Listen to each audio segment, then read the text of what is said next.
Baik. Bismillahirrahmanirrahim. Assalamualaikum warahmatullahi wabarakatuh. Waalaikumsalam Waalaikumsalam warahmatullahi wabarakatuh.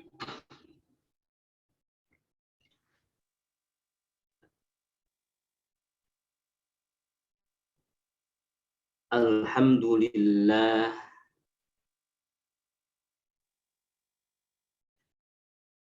Allamal Quran. Khalaqal insan. Allamahul bayan. Asyhadu an la ilaha illallah wahdahu la syarikalah wa asyhadu anna sayyidana Muhammadan abduhu wa rasuluhu la nabiyya ba'dah. Allahumma salli ala sayyidina Muhammad wa ala ali sayyidina Muhammad. Amma ba'du. Alhamdulillah kita bisa berjumpa kembali secara virtual. Kita terhubung melalui majelis akhir mata murojaah ini. Dari berbagai tempat, ada yang di Pulau Jawa, ada yang di Pulau Sumatera, ada yang di pulau-pulau lainnya, dan bahkan ada mungkin yang di luar negara Indonesia. Semua disatukan oleh Al-Quran. Ikatan persahabatan kita, ikatan persaudaraan kita begitu kuat karena ikatan itu adalah Al-Quran, bukan yang lain.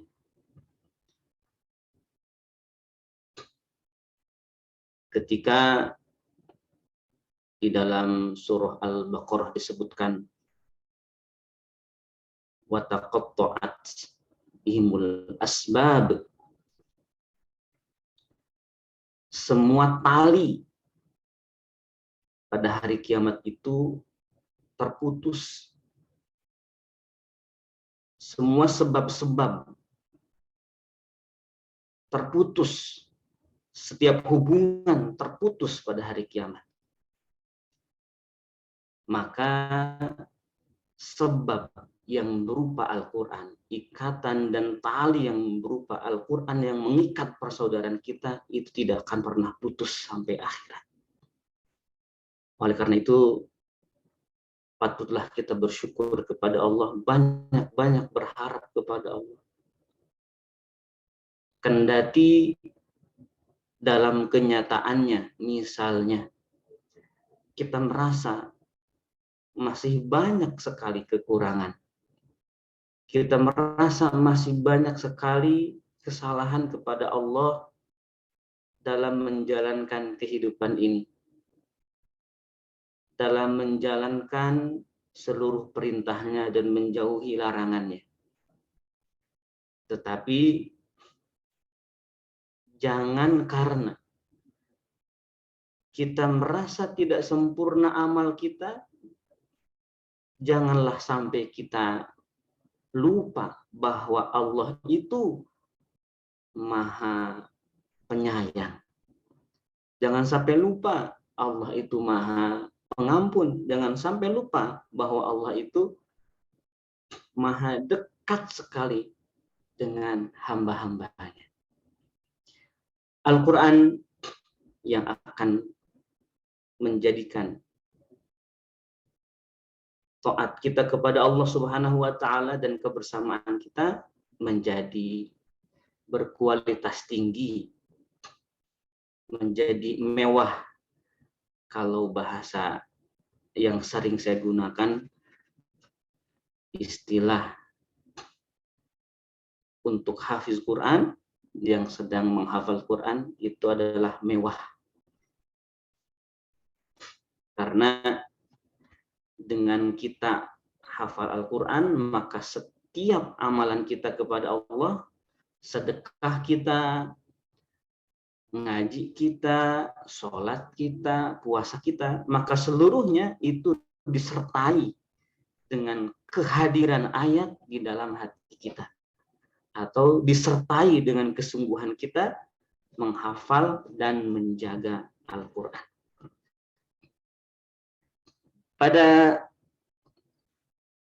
pagi hari ini temanya dedikasi tinggi guru Quran.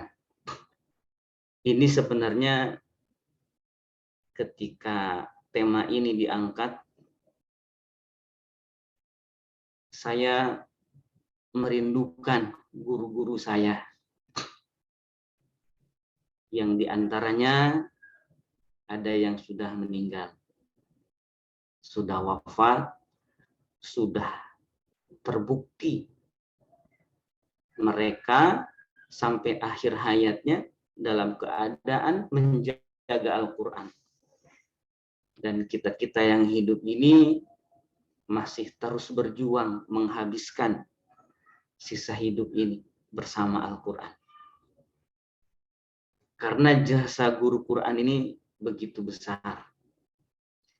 Dan sebenarnya ketika saya amati dan saya pelajari, yang namanya hari guru itu bukan hari guru Quran. Yang namanya hari guru bukan hari guru Quran. Tetapi guru profesional yang dalam KBBI itu guru diartikan orang yang profesinya, orang yang pekerjaannya, mata pencahariannya dan profesinya mengajar. Dan dalam undang-undang bahkan lebih khusus lagi bahwa pengajarannya itu memang guru sebagai guru formal di pendidikan formal. Lebih spesifik lagi pengertian guru itu. Dan hari guru adalah sebagai bentuk penghormatan dari pemerintah atas dedikasi guru-guru tersebut. Kalau lihat definisinya, guru Quran tidak termasuk, ustaz tidak termasuk, kiai tidak termasuk, kecuali memang merangkap sebagai guru formal. Bahkan kalau dilihat dari sejarahnya, dan memang sejarah itu dari PGRI ya, Persatuan Guru Republik Indonesia. Itu bahkan dosen juga beda, ya, tidak termasuk dalam pengertian guru dalam hari guru itu. Mungkin perlu nanti ada hari dosen ya, atau hari kiai, hari muhafiz ya, dan lain-lain. Kira-kira. Tetapi karena kultur di Indonesia ini bahwa banyak sekali guru, dan itulah yang menjadikan terharu gitu. Ya, menjadikan haru, atau saya pun jadi hari guru ini mengingatkan kepada semua guru atau murid-murid saya, santri-santri saya yang memang saya nggak mengajar di sekolahan formal,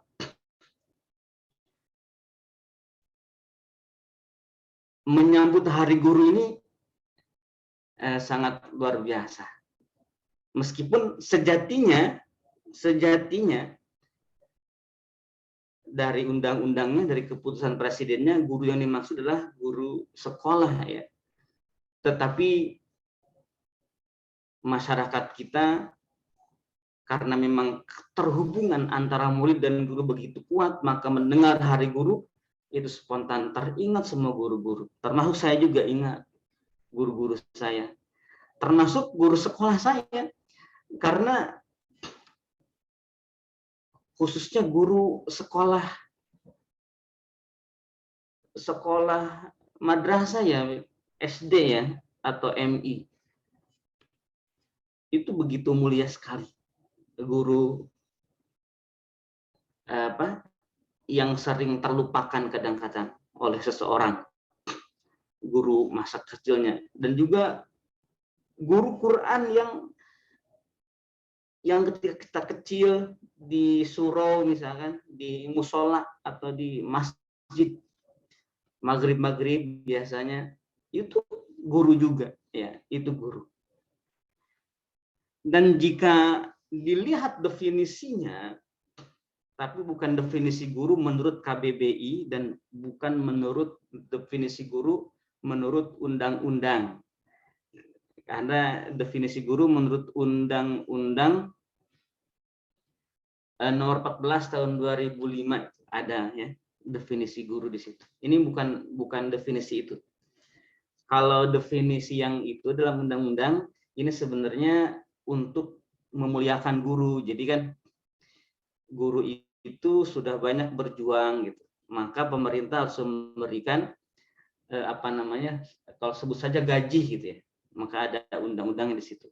Ada hak dan kewajiban di situ. Jadi pemerintah ingin memuliakan guru ya. Ingin memuliakan guru, maka dibuat definisi itu.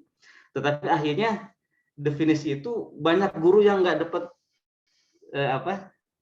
hanya guru-guru tertentu yang kemudian dapat tunjangan itu, kira-kira mendapatkan hak itu ya. Itu untuk memuliakan ya sebenarnya guru-guru di sekolah.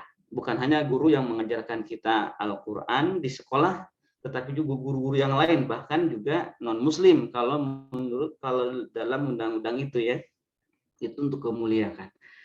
Hanya saja biasanya kalau sudah dimuliakan, seperti hafiz Quran juga ketika pada masa lalu dimuliakan, atau di beberapa negara, waktu Kang Haji pernah ke Libya, negara Libya pada saat presiden yang pertamanya itu berkuasa, Muammar Gaddafi. Di situ hafiz Quran diberikan tunjangan besar. Orang yang sudah hafiz Quran itu pertama diberikan fasilitas tempat tinggal, rumah lah misalkan, dan bagus katanya. Itu Kang Haji ngobrol sama salah seorang hafiz Quran asli Libya saat itu. Dan termasuk dia mendapatkan itu, fasilitas itu. Kemudian tunjangan bulanannya sangat besar, melebihi guru-guru yang lain. Dan ini bukan guru, hanya hafiz Quran yang ngajar Quran. Kemudian juga mendapatkan ongkos kalau misalkan belum menikah, gitu, dapat ongkos menikah, gitu katanya. Namun sayangnya dengan pemuliaan seperti itu jadi salah niat tuh kebanyakan hafiz Quran. Jadi niat menghafalkannya jadi hafiz Quran untuk mendapatkan tunjangan itu tuh jadi salah jadinya. Jadi salah niat ya. Jadi salah niat. Mungkin sama halnya dengan beberapa teman saya yang jadi guru gitu ya. Kenapa dia dari guru yang ikhlas biasa kemudian naik jabatannya atau naik gajinya gitu. Itu jadi salah niat. Jadi salah niat pada akhirnya. Yang saya temukan di lapangan ya, yang saya temukan, yang kadang-kadang saya bilang, kok setelah ada gajinya sekarang ngajarnya bukan karena Allah nih, tetapi malah karena pengen naik gaji. Ya itu. Jadi ada salah niat pada akhirnya dengan pemuliaan tersebut. Ya, jadi saya lihat pemerintah ingin memuliakan guru gitu kalau di situ. Mohon dari gurunya mungkin biar jangan salah niat. Orang-orang dahulu ketika guru belum digaji gitu kan, itu kelihatan begitu ikhlasnya.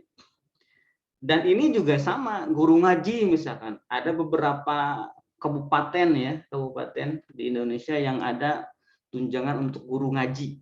Ada guru ngaji. Akhirnya juga menjadi niatnya salah lagi. Padahal tujuan itu untuk memuliakan. ya, untuk memuliakan. Jadi bukan untuk menghinakan, tapi untuk memuliakan. Tapi tiba-tiba sang guru ngajinya ini menjadi tidak stabil, karena ternyata di balik ngajarnya dia menjadi berubah niatnya. Nah, ini sedikit pengantar tentang guru dan seperti apa upaya menghormati guru di Indonesia. Namun penghormatan ke guru itu dari pemerintah dengan definisi, maka guru ngaji nggak termasuk. Akhirnya di situ. Tapi walaupun begitu, memang begitu. Seorang guru itu bukan karena ingin penghargaan. Seorang guru itu mengajar bukan karena ingin penghargaan. Maka ucapan selamat Hari Guru, ya, ucapan selamat Hari Guru keluar dari semua murid ke guru, ya. Bukan hanya guru sekolah saja, tetapi juga guru ngaji, guru di kampung, dan semua guru. Pada akhirnya yang terjadi di Indonesia, kenapa? Karena memang guru itu sangat banyak, tidak hanya menurut definisi dari KBBI atau definisi dari Undang-Undang Nomor 14 Tahun 2005 itu. Guru adalah, ya, guru, ya. Saya menggunakan definisi dari disiplin ilmu pendidikan atau tarbiyah.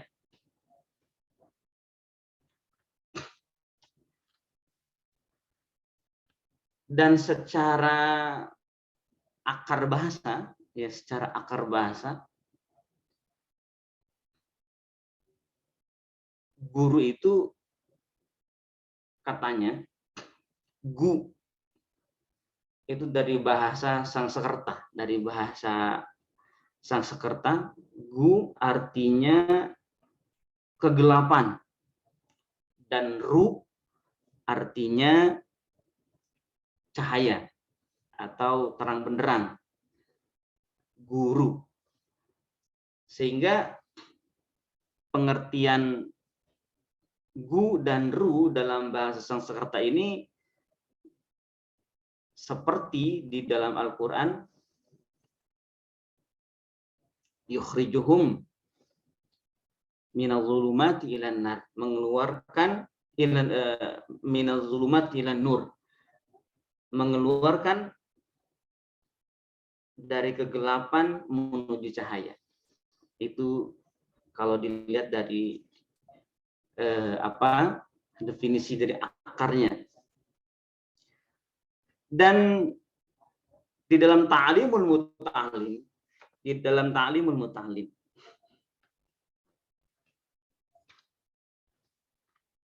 guru itu yang mengenalkan kepada Allah,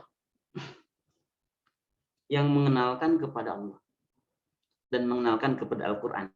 Sehingga iza utliqa, ketika diucapkan kata guru, ya, itu spontan menunjuk kepada dua hal. Pertama, yang mengenalkan kepada Allah, dan yang kedua, yang mengajarkan Al-Quran. Nah, selain itu, maka harus ada kata tambahan selain kata guru. Ini saya menggunakan definisi dalam kitab-kitab guru, dalam definisi kitab-kitab tentang pendidikan, ya, tentang pendidikan, bukan merujuk kepada Kamus Besar Bahasa Indonesia dan juga undang-undang. Ini harus dipisahkan dulu, ya, takut menjadi salah pada akhirnya.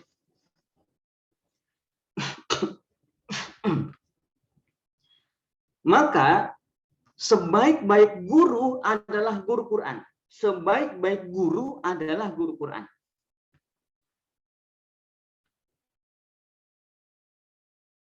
Ar-Rahmanu 'allamal Quran. 'Allamal Quran. Di situ. 'Allamal Quran. Baru setelah itu 'allamahul bayan. Pertama itu 'allamal Quran, mengajarkan Al-Quran. Dan kata Nabi, khairukum man ta'allamal Qur'ana wa 'allamah. sebaik-baik kamu adalah orang yang belajar Al-Quran dan mengajarkan Al-Quran. Berarti sebaik-baik orang yang belajar adalah belajar Quran, dan sebaik orang yang mengajar adalah mengajar Al-Quran. Jadi guru Quran ini. Kemudian terpikir, apakah guru Quran ini harus diberikan tunjangan? Sebenarnya kalau bagi guru Quran, sama sekali tidak terfikirkan tunjangan atau penghargaan berupa apapun. Karena setiap guru Quran itu mengajar karena Allah. Bahkan secara pribadi, meskipun saya di Indonesia Murojaah sudah beberapa kali berencana untuk memberikan tunjangan kepada para hafiz yang rutin dengan mengadakan kerjasama berbagai macam, baik dengan pemerintah juga. Indonesia Murojaah beberapa kali hendak, khususnya paling tidak saya yang melakukan terobosan-terobosan ingin memuliakan para hafiz Quran, Misalkan kalau hafiz Quran diberikan tunjangan 1 bulan misalkan 20 juta gitu kan, bagus gitu. Hafiz Quran bisa bisa fokus menjaga Al-Quran, dan juga negara ini memberikan penghargaan. Saya terpikir seperti itu, dan sudah mulai itu saat itu bergerak untuk melakukan itu dari tahun 2017, sudah lama. Ada kepala daerah, ada menteri dan lain-lain. Kita menjelaskan tentang pahalanya memberikan kemuliaan, pahalanya memuliakan hafiz Quran. Jadi pahala memuliakan hafiz Quran gitu.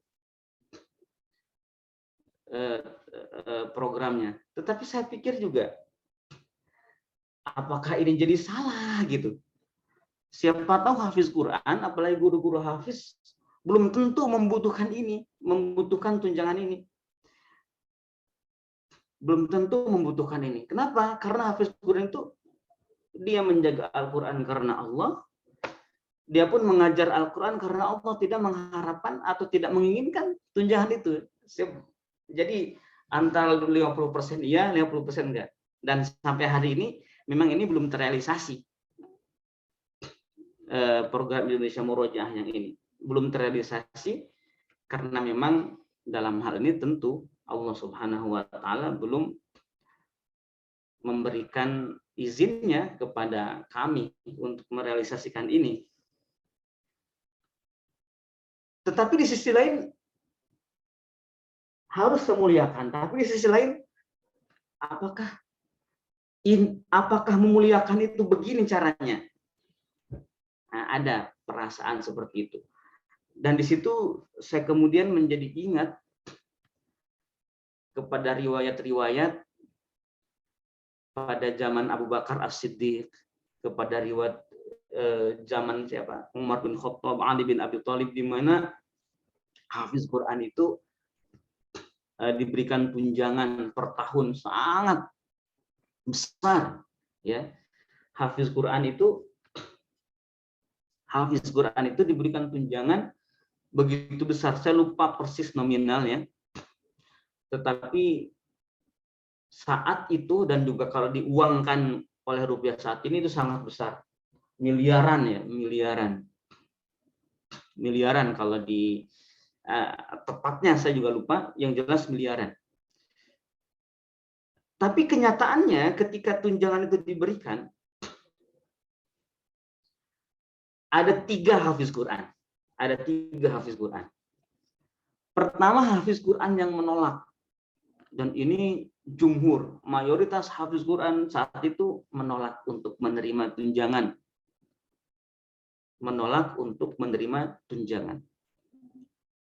Sampai kesulitan sekali mencari hafiz Quran yang mau menerima. tunjangan ini diberikan sebagai bentuk memuliakan karena kan pahalanya besar. Misalkan begini contoh, seorang presiden, contohkan presiden lah, memberikan tunjangan kepada hafiz Quran yang ahli ibadah, hafiz Quran yang mengamalkan Al-Quran, menjaga Al-Quran siang dan malam, memberikan tunjangan. Tunjangan berapa misalkan ya seperti khalifah dulu gitu, ngasih tunjangan berapa 2 miliar setahun misalkan gitu. Misal, ya. Maka yang punya pahala menghafal Quran, yang punya pahala mengajar Al-Quran, yang punya pahala menjaga Al-Quran, itu bukan hanya sang hafiz saja, bukan hanya presiden saja, tapi seluruh rakyat Indonesia kebagian pahalanya. Ya, seluruh hafiz Indonesia, seluruh rakyat Indonesia kebagian pahalanya.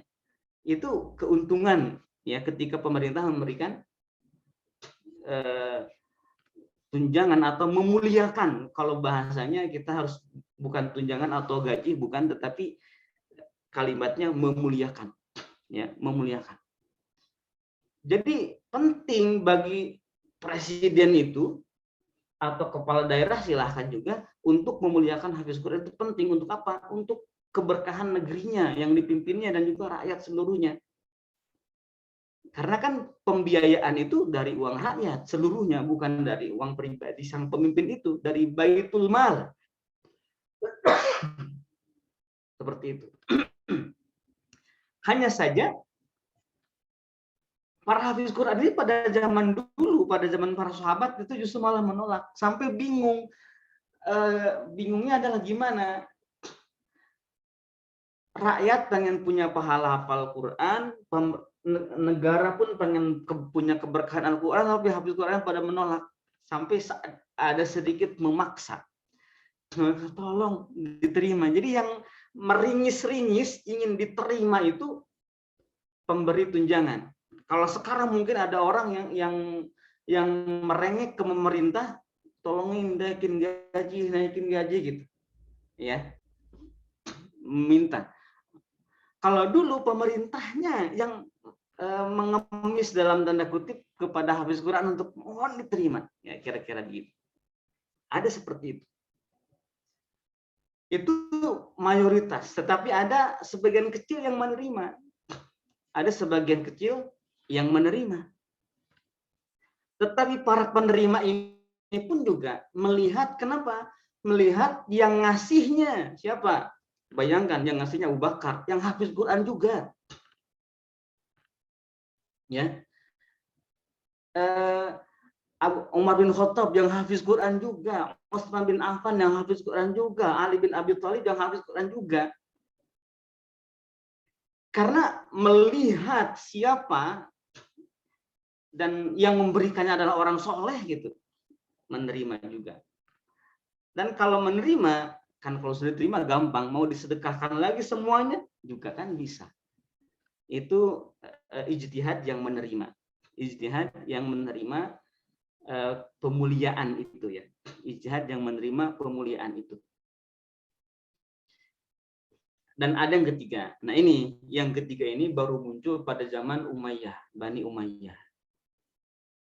Ya, pada zaman Bani Umayyah, ujung-ujungnya karena tunjangannya begitu besar untuk hafiz Quran, banyak orang yang menghafal Quran bukan karena ingin menjadi hafiz Quran, tapi karena ingin mendapatkan tunjangan yang besar itu. Mulai salah niat ini yang dikritisi kemudian oleh Imam Al-Ghazali. Jarang sekali saat itu orang yang mau menolak tunjangan. Sementara pada masa lalunya para hafiz Quran itu dikenal dengan integritasnya. Mereka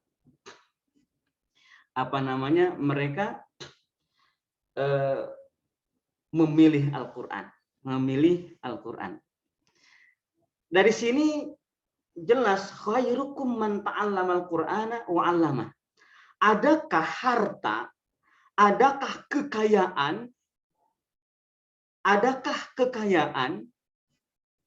yang melebihi kekayaan Al-Quran? Tidak ada. Maka saya katakan, hafiz Quran itu kaya. Jangan menghinakan diri. menukarnya atau menominalkan Qur'annya itu dengan rupiah atau dengan dolar. Jangan sekali-kali. Pernah saya ketemu teman saya yang menjadi imam di salah satu masjid terkenal di Indonesia ini. Udah lama ya. Ini cerita lama. Mungkin sekarang sudah berubah. Dan digaji menjadi imamnya itu, digaji lumayan besar gajinya. Pekerjaannya menjadi imam.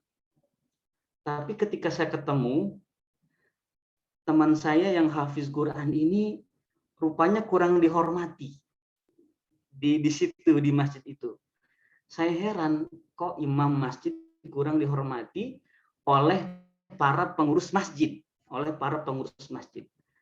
Karena memang di situ imam masjid itu karyawan masuknya itu ya. Jadi imam masjid itu karyawan. Atasannya ada ketua DKM-nya, ada hal-hal yang lain.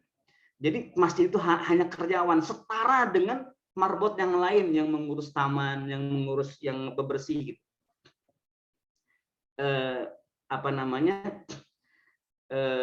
Jabatannya mungkin hanya gajinya saja yang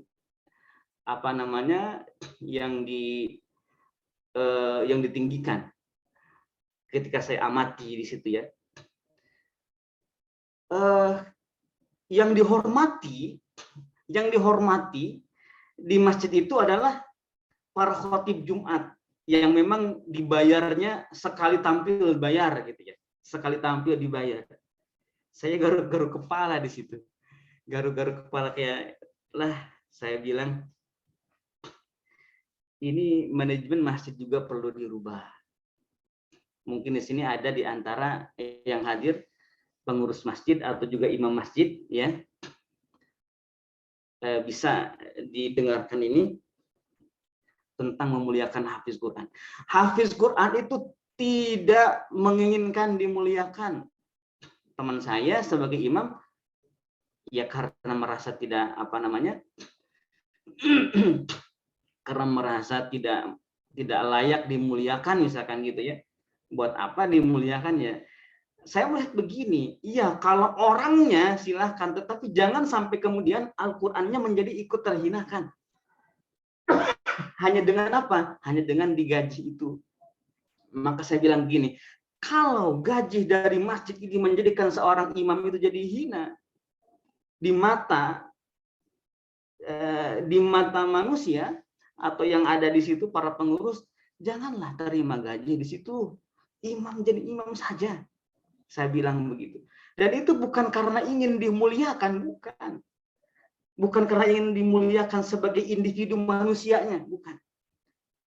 Tetapi justru kita ingin tawadu kepada Al-Quran. Jangan sampai hanya karena beberapa imbalan sedikit dari dunia ini menjadikan harga Quran jatuh. Harga Quran jatuh. Ini kemudian yang menjadikan saat itu saya merenung. Bagus memberikan gaji yang besar, tetapi kalau gaji ini sebagai imbalan bukan memuliakan, itu menjadi salah yang menggajinya itu. Jadi yang menggaji atau yang memberikan tunjangan kepada hafiz Quran, guru-guru hafiz, niatnya memuliakan. Jangan sampai karena kita membayar Qurannya atau membayar pengajarannya kepada Quran. Jangan sampai niatnya seperti itu. Atau menjadi imam, memuliakan. Jangan karena mengupah, karena dia jadi imam, bukan. Ya. Niatnya seperti itu. Agar apa? Agar kemuliaannya besar dan pahalanya juga besar. Bukan hanya menggaji, tetapi memuliakan. Punya pahala memuliakan. Tapi saya mendengar sekarang ada beberapa aturan di masjid yang besar itu bahwa imam itu bukan karyawan katanya. Tetapi para penasehat kalau nggak salah atau para pembina gitu ya, imam-imam itu. Jadi di luar struktur katanya. Ada yang mengatakan seperti itu. Yang saya dengar adalah yang sudah seperti itu, di mana imam-imam itu sudah dimuliakan dalam perlakuannya adalah Masjid Istiqlal, kalau tidak saya salah mendengar tentang imam-imam itu. Mungkin masjid-masjid yang lain bisa melihat hafiz Quran yang menjadi imam, tolong dimuliakan. Gajinya jangan diniatkan gaji atau mengupah, tetapi niatkan memuliakan biar pahalanya banyak. Dan juga kalau ada hafiz Quran yang ngaco, ada hafiz Quran yang akhlaknya buruk, tinggal bilang ke saya, nanti saya jewer orangnya. Hafiz Quran, ya, ya. Kalau misalkan ada hafiz Quran yang ngaco gitu kan, yang nggak bener, apa namanya, itu urusan para hafiz Quran di seluruh Indonesia. Biar kita keroyok hafiz Quran seperti itu, apa masalahnya gitu kan? Apa masalahnya? Kita bareng-bareng menjaga Quran sampai akhirat. Kita bareng-bareng, nggak boleh lepas. Ya. Jadi kita satu darah kira-kira dengan hafiz Quran yang lain. Kok bisa kamu seperti itu akhlaknya? Atau mungkin saya sendiri kadang-kadang bisa jadi di suatu hari jadi lupa gitu. Mungkin banyak teman-teman yang wajib menasihati saya sendiri. Kita bareng-bareng di situ. Nah, ini tentang guru Quran. Khairukum man ta'allamal Qur'ana wa 'allamah. Sebaik-baik orang adalah, sebaik-baik kamu adalah yang belajar Al-Qur'an dan mengajarkan Al-Qur'an. Jadi kekayaan terbesar itu adalah Al-Qur'an. Al-Qur'an huwal ghina allazi la ghina ba'dahu. Kata dalam kitab Ihya seperti itu. Al-Qur'an adalah kekayaan yang tidak ada kekayaan lagi setengahnya. Maka kalau kita ingin memberikan sesuatu kepada hafiz Quran, maka berikanlah, karena hafiz Quran itu kita diperintahkan oleh Allah untuk memuliakannya. Ya. Dan Indonesia Murojaah dari awal berdiri memang di antara gerakannya adalah memuliakan hafiz Quran. Di antara memuliakannya apa? Membantu menjaga hafalannya, membantu menjaga hafalan agar jangan lupa. Dan seringkali ada orang yang hafalannya itu rusak karena dia harus bekerja mencari nafkah gitu. Ada yang seperti itu.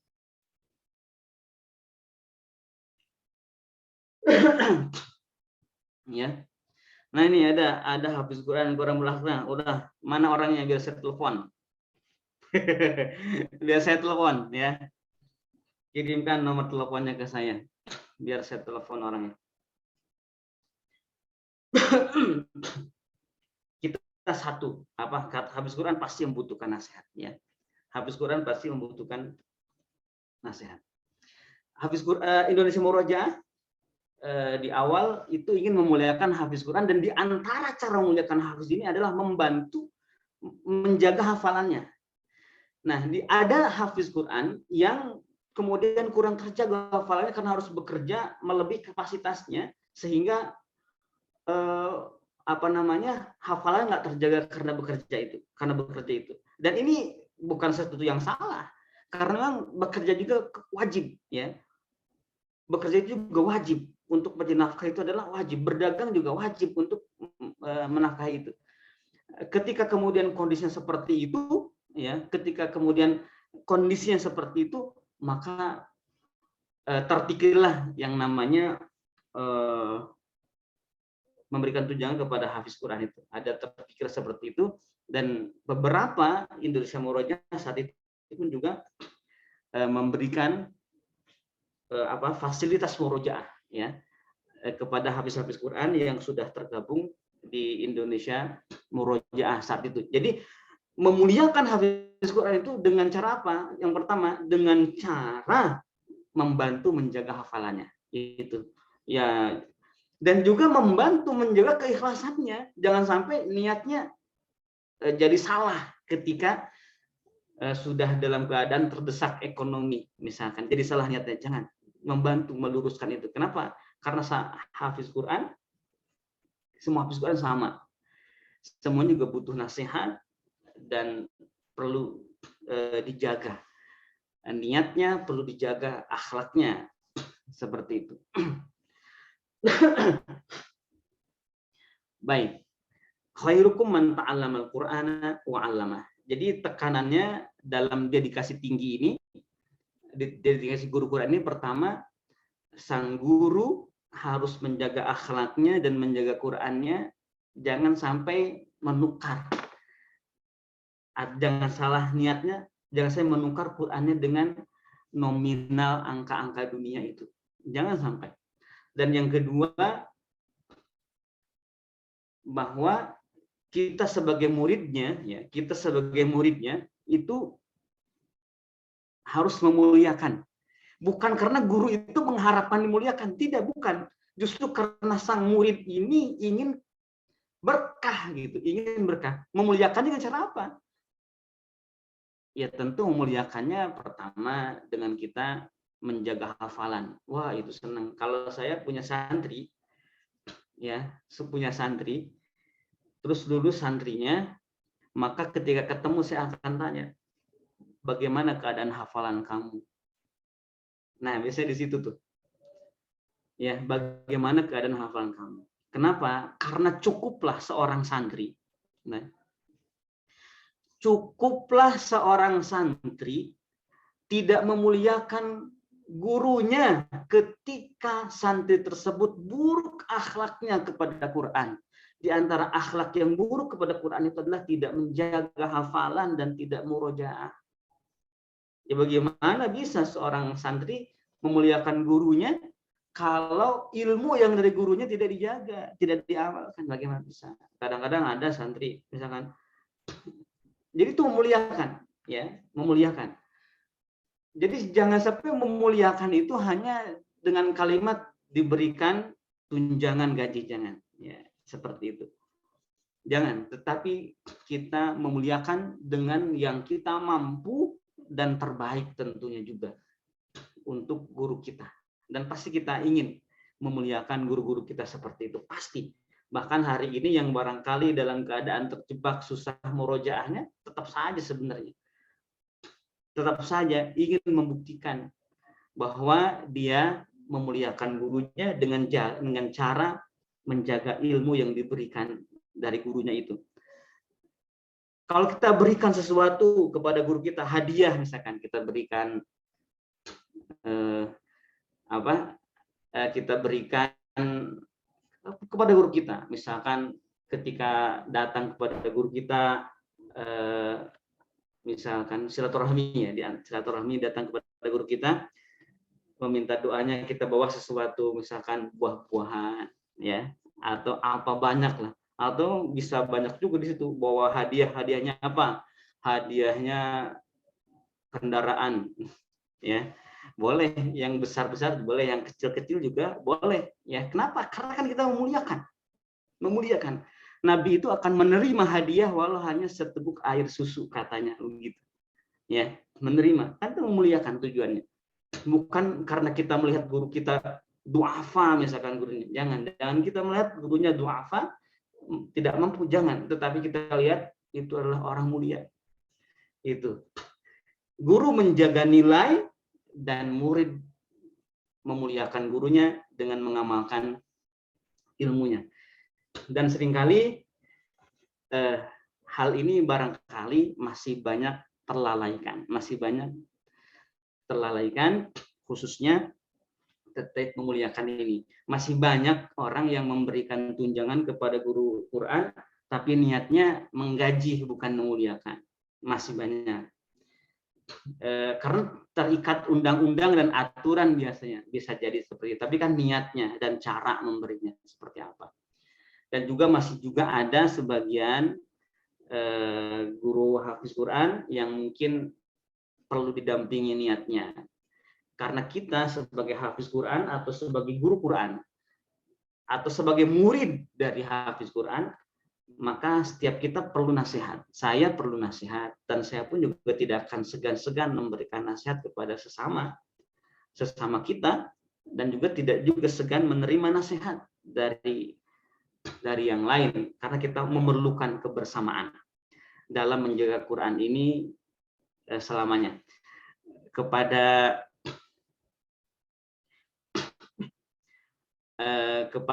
seluruh hafiz Quran yang ada di sini, yang sedang berjuang menghafal Quran, atau sedang berjuang memutkinkan hafalan, atau yang sedang berjuang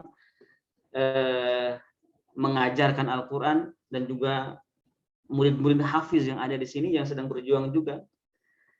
Semoga Allah Subhanahu wa taala memberikan keberkahan dan memberikan khairiyah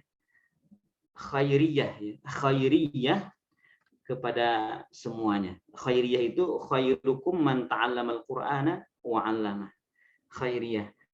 Maka dengan khairiyah ini juga para orang-orang besar pada zaman dulu seperti Abu Bakar, Umar, Utsman, Ali, kemudian Ibnu Mas'ud, Ubay bin Ka'ab, para sahabat meskipun sudah menjadi orang dalam tanda kutip secara dunianya begitu besar, tetap saja tidak meninggalkan kegiatan mengajarkan Al-Quran, tidak meninggalkan kegiatan belajar Al-Quran, mengajar Al-Quran, dan juga tidak pernah meninggalkan belajar Al-Quran. Sudah seperti apapun kedudukannya. Misalkan sekarang siapa presiden yang belum hafiz Quran, ya menghafal lah gitu ya, atau menteri pendidikan, menteri agama yang yang belum belajar Quran, belajarlah, atau yang belum hafal Quran, menghafallah gitu ya. Atau sudah menjadi pimpinan pesantren, sudah menjadi pengusaha besar, menjadi pimpinan pesantren, punya yayasan tahfizul Quran, menghafallah ya, sedikit-sedikit ya, menghafallah untuk mencapai apa? Khairiyah, atau yang punya harta banyak, muliakanlah para guru hafiz, muliakanlah hafiz Quran, silakan. Mudah-mudahan diterima, karena tidak semua hafiz Quran bisa menerima berat, bukan bisa rasanya hafiz Quran itu seperti itu. Biasanya hafiz Quran akan berat menerima kemuliaan-kemuliaan yang berat gitu, yang berat dari yang lain. Baik, itu barangkali tentang dedikasi guru Quran. Mungkin ini semacam nostalgia atau benteng-benteng ya yang harus dilekatkan pada guru Quran, dan juga benteng-benteng yang harus kita miliki juga sebagai murid dari hafiz Quran.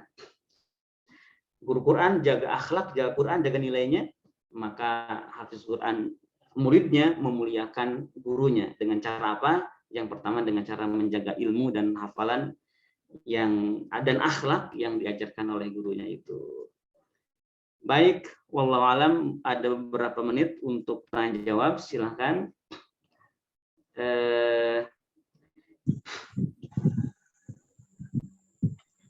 Yang mau bertanya. Baik, Masya Allah, tabarakallah. Syukran Kang Haji, ini udah ada yang bertanya. Raisain boleh? Faizah Yanti dari Singapura, Masya Allah.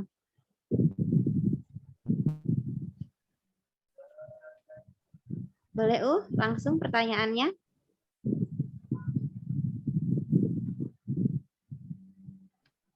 Untuk Ukti Faizah Yanti.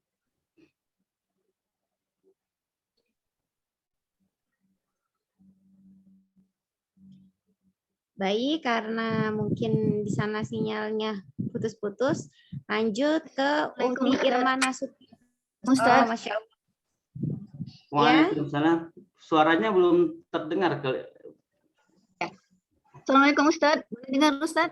Waalaikumsalam warahmatullahi wabarakatuh. Sudah terdengar. Iya. Ustaz, saya mau tanya.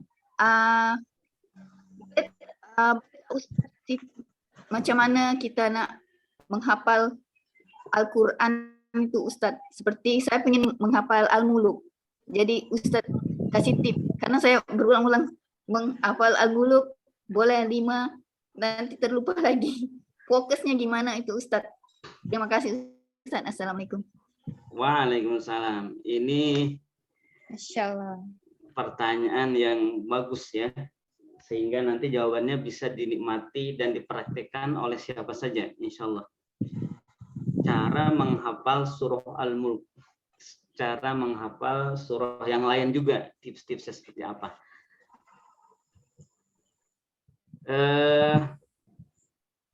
Dalam menghafal Quran itu ada 3 tahap. Pertama, tahapan hati. Tahapan hati ini dimulai dari niat, dimulai dari keyakinan, dimulai dari rasa cinta. Itu harus kuat dan benar. Harus kuat dan benar. Kenapa demikian? Karena menghafal Quran dengan hati yang bersih, hati yang benar mengarah kepada Allah, maka menghafalnya tidak akan pernah berhenti melakukannya, tidak akan pernah berhenti menghafal sampai benar-benar Allah mencintainya. Dan tujuan menghafal Al-Quran pun juga bukan hanya sekedar untuk hafal saja, tetapi untuk semakin dicintai Allah. Makanya misalkan yang sudah tua dan mungkin diperkirakan kata dirinya tidak akan lama lagi meninggal, meskipun tidak tahu yang namanya umur kapan akan meninggal, kemudian dia mengatakan saya tidak menghafal Quran karena sudah tua dan sudah tidak punya waktu. Tidak demikian, hafalkan saja Al-Quran walaupun tak hafal-hafal. Kenapa? Karena memang tujuannya semakin dicintai oleh Allah. Nah, ini yang tahap yang pertama yang harus selalu ada. Menghafal surah Al-Mulk ini karena atas nama iman, atas nama cinta, atas nama yakin kepada Allah dan mengharap semoga Allah makin mencintai. Jadi semangat terus karena Allah. Yang kedua memang caranya. Cara menghafal itu, ada yang melihat, ada yang mendengar, ada yang dengan cara melihat mushaf, ada yang dengan cara mendengar ayat yang dibacakan. Cara menghafalnya adalah maka tidak memasukkan ayat ke dalam hati kecuali sesuai dengan yang kita mampu untuk kita ingat dalam satu kali atau dua kali melihat. Misalkan tabarakalladzi biyadihil mulk, kira-kira segitu tuh ya, segitu saja. Kalau dilihat sekali dua kali bisa ingat, berarti itu potongan ayat tersebut sudah pas untuk kita jadikan input ya, ayat yang masuk ke dalam hafalan kita. Kira-kira seperti itu. Jadi ayat yang masuk yang kita hafalkan harus sesuai dengan ukuran yang kita mampu mencernanya, mengingatnya dalam sekali lihat atau dua kali lihat. Tapi sebaiknya memang kalau saya sendiri sekali lihat. Kalau sekali lihat langsung ingat, itu biasanya lupanya susah. Sekali lihat langsung ingat, itu lupanya susah. Maka kecilkan menghafalnya. Ya, dan hanya saja memang jangan tergesa-gesa hatinya. Kalau hati tergesa-gesa ingin cepat hafal, maka tidak akan pernah ada ayat yang mau nyangkol. Kalau hatinya ingin segera hafal, maka tidak akan ada ayat yang sekali lihat bisa ingat. Kenapa? Karena tidak terkonsentrasikan kepada ayat yang kita hafal. Maka ingin segera hafal ini itu dilarang oleh Allah. La tuharrik bihi lisanaka lita'jala bih. Wahai Muhammad, jangan kau gerakan lidahmu untuk segera hafal, untuk segera mendapatkan hafalan, untuk segera hafal, itu dilarang ya. Ada larangan dari Allah kepada Rasulullah SAW dalam menghafal Quran itu ingin segera hafal. Tapi sabarlah di situ. Masukkan ayat sedikit demi sedikit sesuai kemampuan untuk dapat dicerna sekali lihat atau dua kali melihat saja. Yakin kepada Allah Subhanahu wa taala. Itu tahapan kedua. Dan tahapan ketiganya adalah menjaga. Jadi setelah kita hafal ayatnya, ya, setelah kita hafal ayatnya, maka ayat yang sudah hafal itu jangan sampai lupa lagi. Dengan cara apa? Dengan cara selalu memastikan. Dengan cara selalu memastikan tidak menambah ayat berikutnya kecuali sudah memastikan bahwa ayat yang sudah kita hafal itu masih ingat. Ya, pastikan. Kalau ternyata memastikan gimana? Jadi murojaah dulu. Murojaah selesai, toh ternyata masih ingat, lanjutlah ke berikutnya. Kalau misalkan ternyata pas murojaah ada yang lupa, janganlah lanjut, tapi ulang lagi yang sebelumnya. Itu cara sebenarnya kalau diikuti cara seperti itu, maka kegiatan menghafal Quran itu akan nikmat saja, akan nyaman saja, dan kenyamanan ini menjadikan menghafal Quran itu mudah, dan menghafal Quran itu menjadi kenikmatan tersendiri yang menjadikan hafalan lebih cepat sebenarnya datangnya, karena dengan ketenangan itu mudah-mudahan ya bisa tipsnya bisa dijalankan. Kalau misalkan belum jelas bisa didalami di chat, ya ini belum jelas nih jawabannya, karena seringkali saya kesulitan mencari diksi nih kalau untuk menjawab yang pas dengan narasi yang pas dan diksi yang pas. Baik. Masya Allah, tabarakallah. Begitu ya Bunda Faizah Yanti. Syukron Kang Haji. Ini untuk selanjutnya boleh Ukhti Tenri.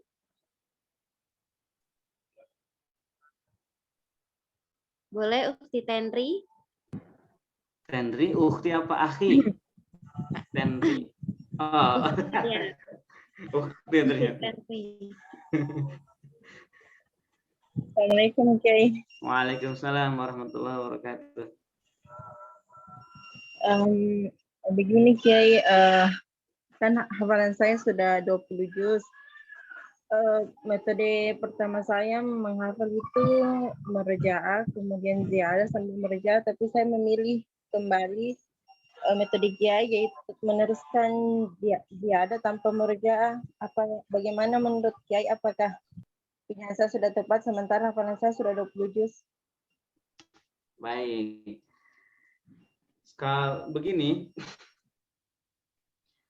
kalau yang 20 juz itu dalam keadaan mutqin, dalam keadaan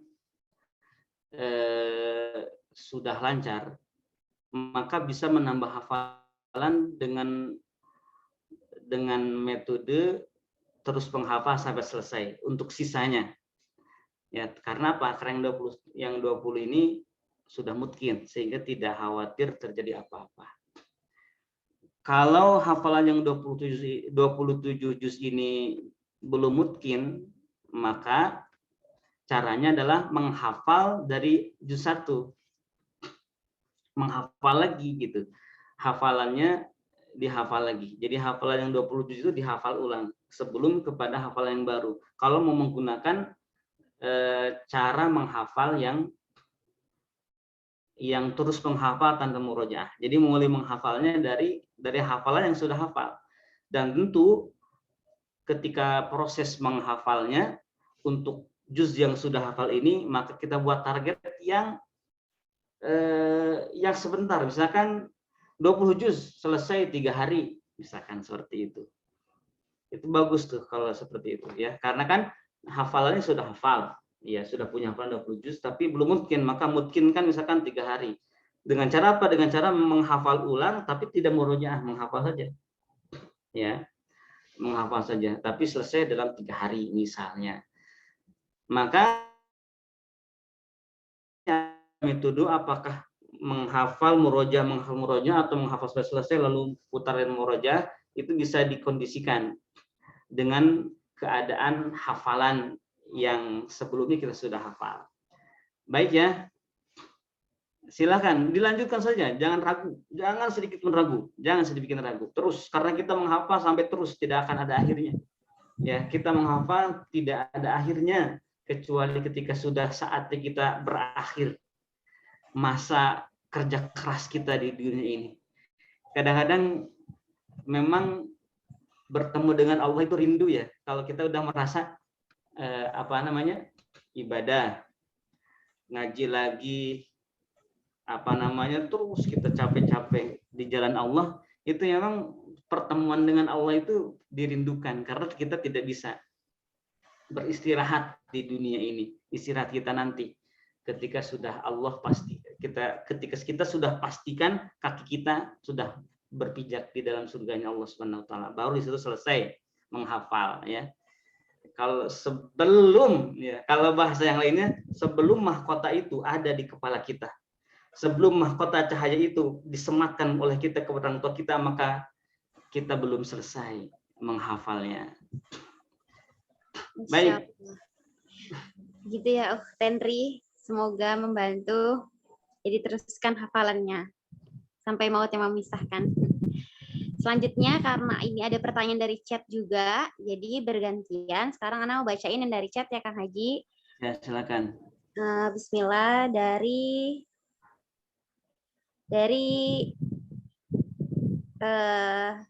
Nurul Khairiyah. Ustadz, salahkah jika pengajar Quran mengharap gaji yang cukup untuknya karena dia juga memikirkan hidup dan masa depan anak-anaknya? Silahkan, Kang Haji. Gimana, salahkah? Salahkah jika pengajar Quran mengharap gaji yang cukup untuknya karena dia juga memikirkan hidup dan masa depan anak-anaknya? Salahkah jika pengajar Quran mengharapkan gaji yang cukup? Salah ya, karena nggak bakal cukup kalau berharap kayak begini ya. Orang yang berharap dicukupkan, dia tidak akan pernah menemukan kecukupan, dan Allah akan berikan kecukupan justru ketika seorang guru Quran sudah cukup dengan Qurannya. Barang siapa yang diberikan Al-Quran lalu dia melihat ada sesuatu yang selain Al-Quran lebih hebat diberikan kepada yang lain, maka dia telah menghinakan Quran. Ya, salah ya. Tetapi jadi masalahnya bukan di hati ini, masalahnya hati ya. Masalahnya di hati. Kalau kemudian digaji besar, dikasih besar sama lembaganya atau sama yang lain, apakah ditolak atau tidak ditolak? Terima saja. Yang persoalan ini mengharapnya ya, mengharap. Karena mengharap gaji atau dunia ini sama dengan tamak, mengharap kepada dunia ini sama dengan tamak. Sementara apakah sudah cukup itu? Apakah Quran yang ada dalam hatinya itu tidak cukup sehingga mengharapkan yang lain? Aneh sih, aneh sekali ya, aneh. Mengharap kepada Allah Subhanahu wa taala. Saya cerita sedikit. Tapi ini mudah-mudahan saya nggak bakal nyebutin nama.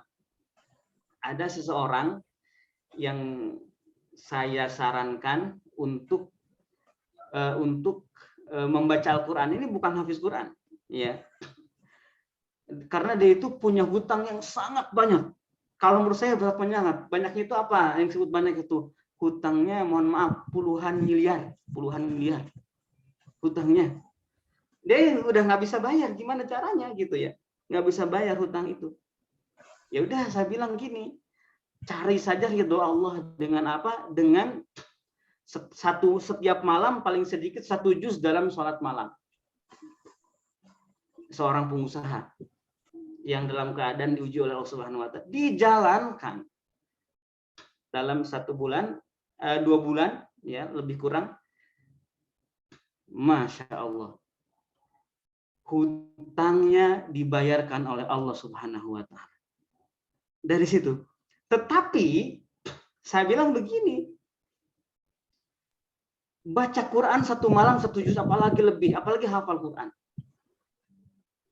dengan mengharap kepada Allah agar hutangnya dibayar, dunianya diberikan, itu jadinya kecil. Kenapa? Karena sebenarnya Al-Quran ini bisa kita gunakan buat menukar ridho Allah dan surga. Kalau untuk dunia jadi kecil. Terus dia bilang, emang juga kadang-kadang saya jadi malu. Kok karena Al-Quran yang semulia ini, niatnya cuma rendah bayar hutang.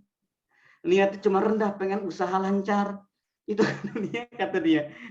Nah, dia sudah dapat tuh. Ketika dia membaca Al-Quran yang dia cari ridho Allah, akhirnya dunianya Allah mudahkan. Kalau kemudian dia mengajar mengharapkan gaji yang banyak, itu nanti akan sulit. Karena Allah akan menguji imannya, karena akan Allah terus menguji hafalannya. Seperti Nabi Yunus alaihissalam diuji oleh Allah Subhanahu wa taala. Sampai ditelan ikan dulu, merasakan lelah dulu, baru kemudian Nabi Nabi Yunus ya mengatakan subhanaka la ilaha illa anta subhanaka inni kuntu minadh dhalimin, baru di situ Allah kabulkan. Maka seorang hafiz Quran akan ditahan rizkinya oleh Allah Subhanahu wa taala selama hatinya masih berharap kepada dunia. Ingat itu ya. Tetapi kalau sudah pasrah ke Allah, Allah cukupkan semuanya. Masya Ya, Allah. ini hati ya, hati, sekali lagi hati. Tapi kalau ada, mohon maaf, ada pengurus yayasan atau lembaga yang pelit kepada guru Quran, ya mungkin saya juga harus berbicara tuh sama pemilik lembaga itu. Kenapa pelit? Oh, ternyata nggak punya uangnya. Nah, itu nggak apa-apa kalau itu. Ya, harus bertanya. Oh, ternyata nggak punya uangnya, pengennya sih banyak. Oh iya, bagus. Ternyata berarti kan dia punya gitu kan. Nah, mungkin saya harus ngomong juga tuh kepada pemilik yayasan yang yang berbuat seperti itu kepada guru Qurannya ya. Karena itu kewajiban. Takut kita yang salah atau mungkin mereka yang salah. Kita kan tidak tahu. Kita saling memberikan nasihat. Sekali lagi itu ya, hati harus tetap dijaga walaupun kita mengambil ketika orang muliakan kita ambil, itu halal. Bahkan kalau menurut saya hadiah dari kita ngajar Quran itu bersih banget ininya, kehalalannya gitu kan, sehingga bisa digunakan buat anak, buat keluarga, buat apa, karena jelas halalnya dari situ. Kalau saya lihat, hanya saja kalau kita jadi berharap, waduh, itu udah lain tuh. Bahkan saya katakan tadi, Allah akan menahan rezekinya untuk habis Quran selama habis Qurannya masih ngarepnya ke dunia bukan ke Allah. Nah, kira-kira seperti itu ya. Masya Allah. Begitu ya Ukhti Nurul Khairiyah. Jadi kan tetap niatnya berharapnya kepada Allah. Selanjutnya, ini Kang Haji masih banyak yang bertanya. Mungkin satu lagi saja. Ya. Satu lagi nih. Oke. Ya. Satu lagi boleh dari Akhi Teku Fajduani. Silahkan Akhi Teku Fajduani.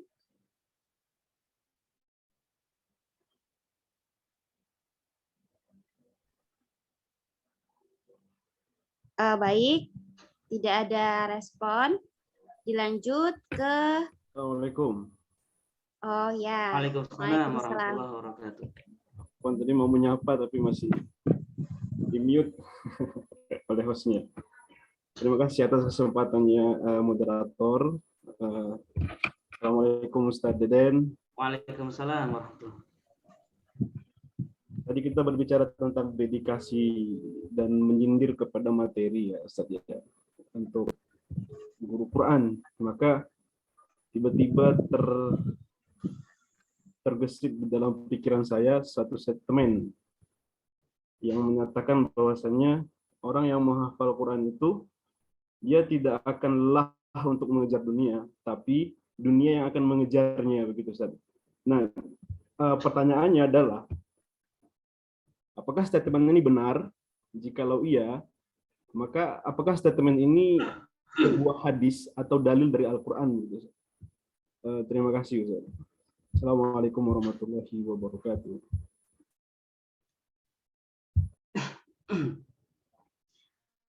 Baik, saya jawab tentang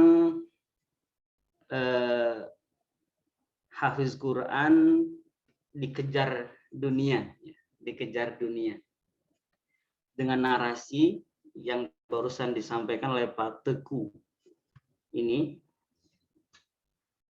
saya sendiri belum menemukan teksnya yang bunyinya seperti itu terjemahannya dari dari hadisnya. Hanya saja memang kalimat itu sering diucapkan bukan hanya tentang hafiz Quran, tetapi tentang orang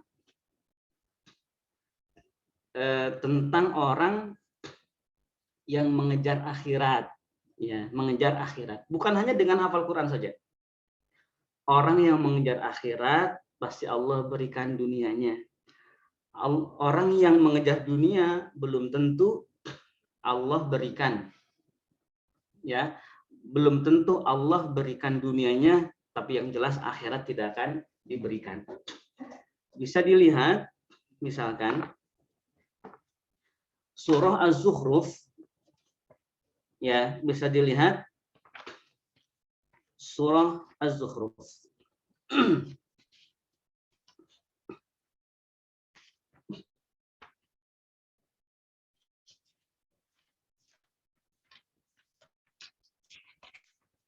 A'udzubillahi minasyaitonirrajim. Bismillahirrahmanirrahim. Surah Az-Zukhruf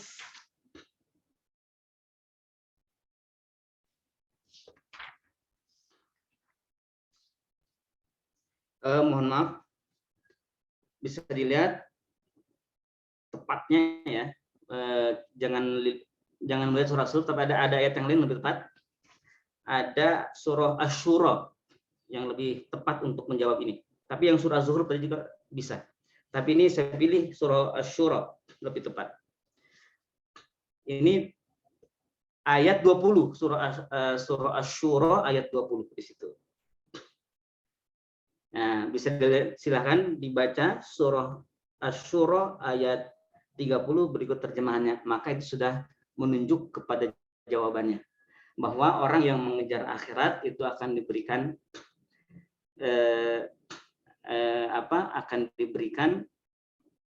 dunia juga. Nazidillahu fi harsih, ya. Kalau misalkan mengejar dunia, ya dunia saja yang dikasih, akhirat tidak, ya, seperti itu.